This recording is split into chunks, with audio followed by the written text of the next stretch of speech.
अस्सलाम वालेकुम साथियों, उम्मीद करती हूँ आप ठीक होंगे, मज़े में होंगे और आप पर अल्लाह ताला की बड़ी रहमत होगी। आज की वीडियो में आपसे बहुत इंपॉर्टेंट चीज़ शेयर कर रही हूँ और ये है हल्दी वाला दूध।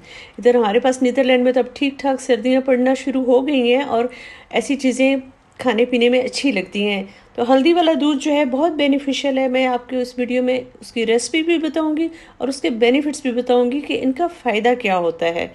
रेसिपी जो है इसमें आपने अगर आप 1 कप दूध की मैं आपके साथ रेसिपी शेयर करूँगी तो आधा कप आपने पानी का इस्तेमाल करना है उसमें और 1 कप जो है वो आपने दूध का डालना है। अच्छा, ये जो दूध मैं इस्तेमाल कर रही हूँ ये 50% इसमें फ़ैट है और 50% निकली हुई है। ये मुकम्मल फ़ैट फ्री नहीं है। आप इसमें फ़ैट फ्री मिल्क भी इस्तेमाल कर सकते हैं।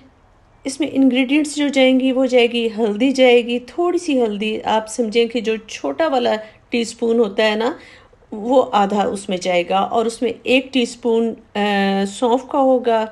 3 लौंगे मैंने डाली हैं इसमें और एक छोटा सा बादियान का फूल डाला है। इलायचियाँ मेरे घर में ख़त्म हो गई हैं वरना वो भी मैं एक इलायची ज़रूर डालती। बहुत ये ज़बरदस्त इंग्रेडिएंट्स हैं और इनके बहुत फ़ायदे हैं। This is just loaded with benefits. इसमें आपने चीनी डाल के इसका सत्यानाश नहीं करना, इसमें आपने शहद भी नहीं डालना, इसको बग़ैर किसी मीठा ऐड किए आपने यूज़ करना है। अच्छा, जब आपने ये इंग्रेडिएंट्स इसमें डाल दी तो फिर आपने इसको लो टू मीडियम फ्लेम पर पकाना है और इसको इतनी अच्छी तरह से पकाना है कि ये पक के ये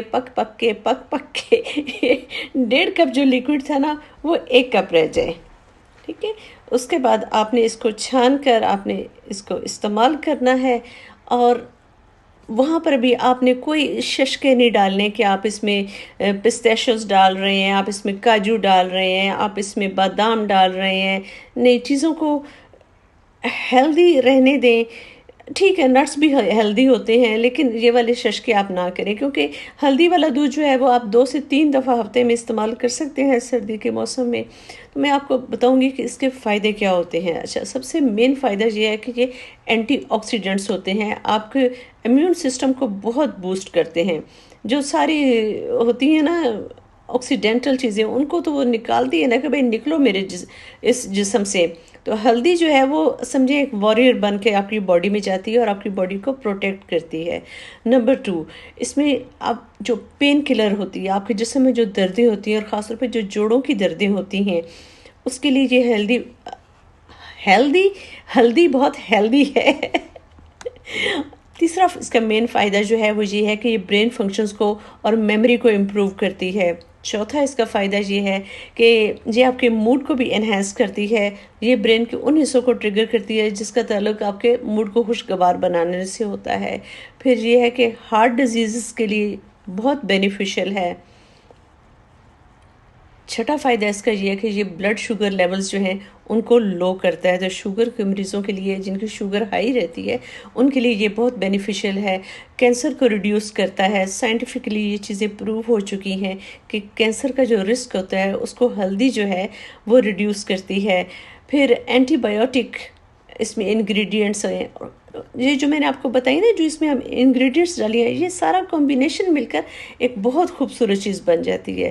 तो ये अल्लाह ताला की दी हुई नेमतें हैं, इनको इत्तदाल से इस्तेमाल करना चाहिए और इनको बाकायदगी के साथ इस्तेमाल करने की आदत डालें और अल्लाह ताला का शुक्र अदा करें कि उसने हमें ये नेमतें अता की हुई हैं। हमारे लिए कितना आसान है ये चीज़ें हासिल करना। तो जो भी आप खाना बनाएं, खाना खाएं, कुछ भी पिएं, अल्लाह ताला का शुक्र अदा करते रहें कि उसने हमें ये चीज़ें इतनी वाफर मिकदार में दी हुई हैं। हम जब चाहें वो बना सकते हैं, इस्तेमाल कर सकते हैं। अल्लाह ताला की ये बहुत बड़ी रहमत होती है, बहुत बड़ी नेमत होती है और सबसे बड़ी रहमत ये होती है कि आप अल्लाह ताला की नेमतों को पहचानें और उस पर शुक्रगुजार भी हों। तो आपके साथ ये मैंने हेल्दी रेसिपी शेयर की है। उम्मीद करती हूँ कि आपको ये अच्छी लगी होगी। ख़ुद भी इस्तेमाल करें, अपने प्यारों को भी इस्तेमाल करवाएं और कोशिश करें कि इसको लो कैलोरी रहने दें। इसमें कोई नट्स वगैरह या देसी घी का चम्मच डाल के बच्चों को आप दे सकते हैं लेकिन अपने लिए और बुज़ुर्गों के लिए आप इसको जितना फ़ैट फ्री रख सकते हैं उतना उसको रखें। तो उम्मीद करती हूँ आपको ये रेसिपी अच्छी लगी होगी। अपनी दुआ में याद रखें। अल्लाह हाफिज़।